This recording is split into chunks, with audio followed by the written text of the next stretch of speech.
What's up, everybody? Thank you for joining. You're back with another episode of the Steelers Chat with my guy Josh Carney from S3E4. Hey, what's up, man? Hey, how's it going? Thank you so much for having me on. I'm glad we're able to talk about another victory here, 2-1 Yeah, on the season. It feels like week one was a lifetime ago at this point. it was so brutal. I still have a little bit of a bad taste in my mouth, and I hope the guys still have a little bit of bad taste in their mouth as they move forward. We were on a 2-game winning streak, got a W in Las Vegas, and it felt so good. It felt so good to win in Las Vegas.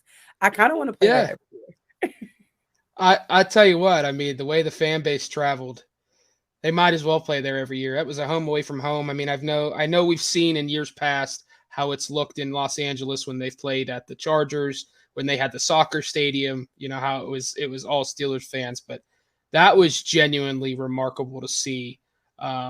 Just having been out there in previous years for the Shrine Bowl and being able to step inside that stadium and seeing how dark it is, like it's the Death Star, like it's all black, and then Yes. on TV it was just terrible towels everywhere. It was so cool, and I'm so happy that the players have shouted out the fans because I think you and I know week one.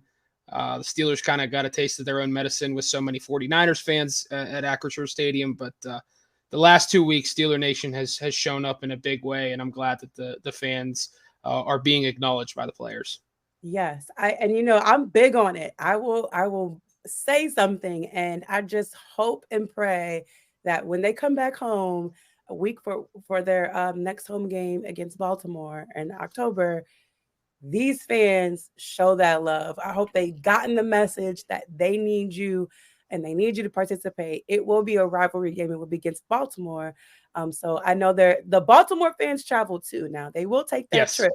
So they yes. will be there. So we need to be louder than them. Yeah, and the only thing I know that Mike Tomlin in his press conference this week talked about how the Steeler fans might travel to Houston as well. I Oh think for no, that's me, happening. yeah, but I think for me personally, like knowing how special of a day it is for JJ Watt, like I hope it's not 70-30 Steeler fans because of how much that man is meant to Houston. Like I hope Houston fans didn't sell their tickets and they show up to, support JJ Watt and celebrate him the way that they did. But yeah, I'm looking forward to seeing how things look and how things go when the Steelers return home to Acrisure. The fan base, they kind of have a pep in their step right now, and it's nice to see, and they're being acknowledged by the players. So just a lot of positive vibes right now. I don't know how to feel about it Yeah. currently with this team. Yeah, and everyone made and like one, the Steelers fans are traveling to Houston. They'll be there. We'll see what that looks like on TV, but I know that they're going to be um, welcoming of JJ Watt. They'll give him Oh his yeah, love too. So there's no beef there, but we totally understand what you're saying. But they're going to be there. I yeah. already half of the people that were in Vegas have already told me they're going to be in Houston. They probably left Vegas and went immediately to Houston. But There you go. what I There you what go. I will say is um, we can't let our foot off the pedal. We have to keep on the gas because Houston may seem like an easy W, and you know how the Steelers are when an easy W appears to be on their calendar, but they have a really good defense, and we've faced nothing but good defenses in my Yeah. opinion this last few weeks.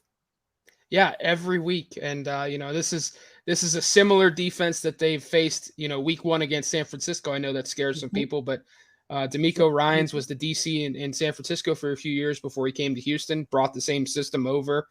They obviously don't have the pieces that San Francisco has defensively, but they certainly are building there. Right. Will Anderson. Will Anderson is a freakish talent off the edge.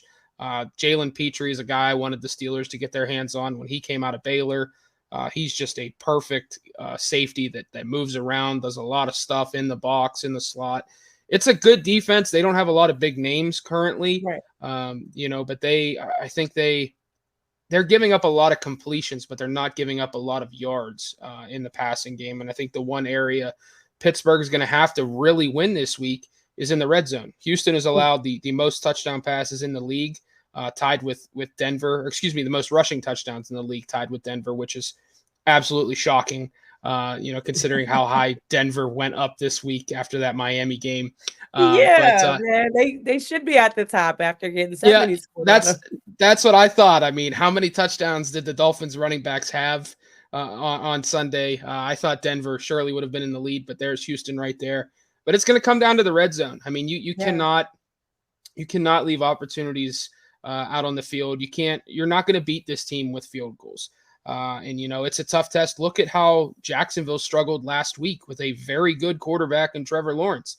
Yep. I know that their offensive line hasn't been as good as they expected, and they were without some key guys, but Houston shut them down. And I mean, beat them down on both sides of the football too. And I know a lot of the talk is about Houston's defense, but I've watched all 3 games of Houston's offense at this point, and I am really, really impressed by CJ Stroud. Like I liked him coming out, but I mean, he's in a crappy situation. I mean, they've got 4 of their 5 projected starters on the offensive line hurt. Yeah.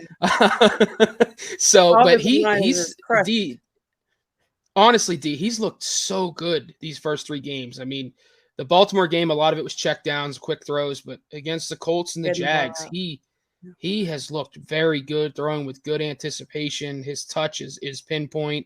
I think he's going to be a serious test for this Steelers team, and I know that people are kind of, champing at the bit to get after this offensive line. I know that I posted what it might look like on Twitter. It looks ugly on paper, this offensive line for Houston, but I wouldn't overlook this Houston offense with Stroud. That guy is good. He's got playmakers. I think it's going to be a really good game. I think some people are kind of going, they should be 3-1. This is going to be a really good game. I want CJ Stroud to do well, not this week, afterwards. Right. But this is where fan participation for the Pittsburgh Steelers, because they're going to be there, is going to be important. Give him something he probably hasn't seen. He's probably hasn't seen a team take over their stadium yet. They do have a history of playing the Jacksonville Jaguars, no matter who's been the quarterback, really, really well. They just do. They have that battle, where the Texans can win no games and they could still play Jacksonville or beat Jacksonville in a season. So they just have that history there. But the Pittsburgh Steelers have to be on their toes. I am still concerned about our secondary. I feel like it is still the weakest point on this defense right now. The linebackers have, reassured me. I'm comfortable with them. We can still do better with the run. Even though you didn't see a whole lot of that with last week, but because Devontae Adams was just chewing us up. But I'm still concerned with the secondary. So how are you feeling about the secondary? Yeah, I'm still concerned as well. I think for the 3 big plays that Levi Wallace made Sunday night, the 2 picks and the batted pass on 4th down, I mean, he was a liability throughout the night. I think he gave up 8 receptions for like 104 yards, obviously the 2 touchdowns. Teams are going after him hard early in the year. It just really depends on matchups. I don't think Houston has anyone right now that I would put anywhere close to the level of route runner that, the Steelers have faced in these first 3 weeks. But the concerning part is they're not adjusting. Like Adams, I think, had 9 catches in the first half. Yeah. They changed nothing against him, and as Las Vegas mounted their comeback, it was just, Devontae Adams for 20, Devontae Adams for 25 over the middle. It's like Hunter had 1 catch. I only remember hearing his name once. Yes. And who else was the other guy? Jacoby Myers. Jacoby. Yeah. Like, it was Devontae Adams. And I knew he was going to go off. And it may have been just a plan like, okay, he's going to do what he's going to do. We're going to make sure nobody else gets it. Maybe that was the plan, but still, that one man almost killed you. Yeah, and that very well may have been the plan. I was curious to hear what Mike Tomlin was going to say about it, post game, but he never really touched on it. He was in a very ornery mood after the game, even though they won. It was interesting. But yeah, it did feel like they were like, okay, Devontae Adams is going to get his, but you're not going to run the football on us. Jacoby Myers isn't going to beat us. Your tight ends aren't going to beat us. Hunter Renfrow is not even going to be part of the game. But, I think Garoppolo combined Well, I think he had 20 targets to Adams. Yeah, 20 targets to Adams in the game, Wow. which is absurd. Uh, Outside of that, they didn't do anything. And I think it was Pittsburgh was just, hey, go ahead and let him get his. We're going to make sure we get after the passer. And 4 sacks, 3 interceptions later, I mean, they got out of there with an ugly win. But I am concerned. I mean, Patrick Peterson, he pulled a Morgan Burnett on the first touchdown, just never even saw the football. He did get a Yeah. gift of an interception, but I just want to see Joey Porter Jr. play more. I mean, the kid's been Yeah. targeted 5 times. He's given up 1 catch for 12 yards. He did play 27 snaps on Sunday. I want to see more. He's earned it. I think he's showing that throughout the week. Tomlin praised his preparation and the way he carries himself throughout the week. So why don't we reward Why? him more Yeah. with regular snaps that aren't in sub package? Let him play, base defense. Let him get some run here and there. Let him really just cut his teeth and figure it out. You drafted him for a reason. And I just don't like that it's just sub package only. So I am very concerned with the secondary still. Normally, I would be like, oh, it's probably incentive-based thing. They want the guys on the team to get their incentives, but this is not an incentive-based team. Pittsburgh No. doesn't load your contract up with incentives. So that is not the problem here. I am curious. They, maybe they just want the guy to kind of observe. I felt that way with like Kenny in the beginning. There's some guys I Yeah. do want to sit on the side and watch, but of course, when you're suffering to me in a position, give the guy some more reps. I think we'll see it. I think one of the reasons Tomlin was probably in a bad mood is because there's still a lot of Matt Canada, Yeah. conversation and stuff going on, and we saw a lot of play action. Or I'll say a lot more play action, not a lot Hmm. of play action than we saw before. It really, to me, sitting next to fans that were they were ready. They were like, look, we are going to boo Matt Canada to the top of our lungs in another person's stadium. We cannot wait. And they kind of got silenced. So I was wondering, how are you feeling about the offense last week as opposed to the last 2 weeks? I think he learned.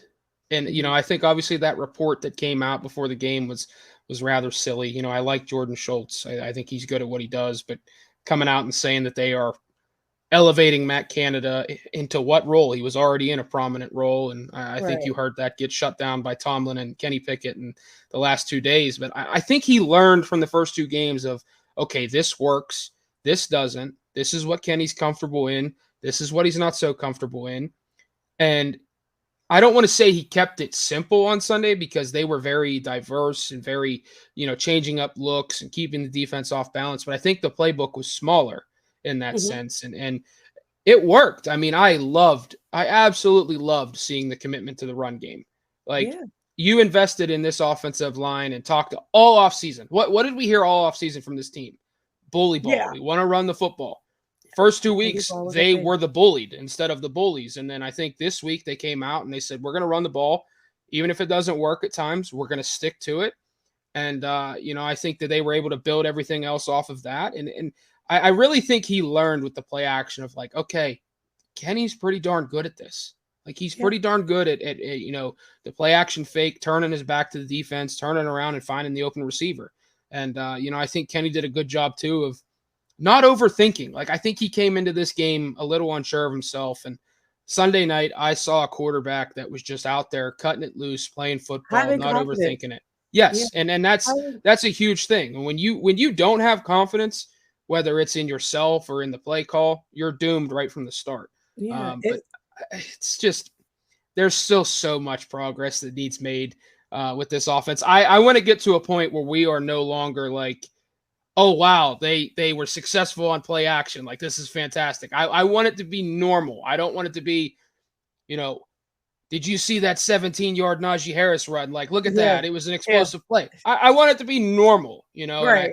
there's And still so much progress that needs to be made. one of the things that I said prior to the game, to a group of Steelers fans, I was like, Kenny's not using his legs at all. No. You hadn't seen the rollouts, you hadn't seen him go and get the yards on his own if there's nothing there. You saw some of that, and I was like, what? When I saw him do it, I was like, wait a minute, he's doing it. I know he can do it, and I was just so happy. because that was an element that the defense has to account for, that they were not account. They didn't have to account for. This guy's not going anywhere. He's stuck in the mud. If he doesn't see it, he's probably going to throw an interception. There's so many, he's going to force it and throw an interception. There's so many things that I feel like you have to account for when your quarterback can move and roll out. Yeah. And Yeah. And to they just, see they, him, they weren't doing it. Like yeah, it was baffling. Like we saw it last year. They had designed rollouts for him. It was like, we're going to get you on the edge. yeah, Yes, we might put you at a little disadvantage by cutting the field in half, but we're going to give you those layered reads. Going to make it easy for you, but we're going to give that threat to the defense as well. And early on, it was like, nope, sit in the pocket, read the field. yep. And I'm not saying Kenny can't do it. I think Robert Griffin III made this point on ESPN last week.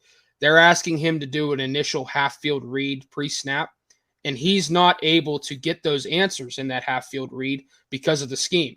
So Mm-hmm. you get him on the move, you give him some of those Mm-hmm. answers, you let him get comfortable, and you saw a You see what the confident, defense is doing. Yeah. yeah, you saw Pickett that early on. He looked a little skittish, like he was bailing out of clean pockets, he was misfiring on some throws. Then he hits the Calvin Austin touchdown, and then after that, it was like, okay, game on, and Like, Pickett yeah. looked like rookie Kenny Pickett again, like all the confidence in the world. I can make any throw. Show me what you got, defense. And I mean, That you were that there in drive, stadium. yeah, that particular drive, the Calvin Austin touchdown, I was like, I'm gonna watch Mike Tomlin this whole drive. And it wasn't long. I think it was on third down that happened. Yep. Because I was like, okay, if they go 3 and out here, I want to see every piece of posture he gives, even though I'm looking at the back of him. I just, I saw him move his hands. I was like, I want to see what his frustration looks like if they have another 3 and out. And he hits Calvin Austin. And I immediately take my eyes off of Mike Tomlin. I immediately take my eyes to the end zone off of Mike Tomlin. And it was amazing. I did not expect it. I really expected the 3 and out, but they surprised the heck out of me, and it was beautiful. And that was definitely last year Kenny Pickett Yeah. in the flesh right there in that moment. And I was so happy to see it. And I was like, okay, let's keep it rolling. Let's keep it going. Um, Even Najee, like you could just see there's a little bit of anger. I don't know, like they're playing, with a chip on their shoulder, and I love that. I like that. Yeah. Now, And I think the cool thing is this team, for all the outside noise surrounding Canada and the offense, like this team is mhm, very united in we've got to play better.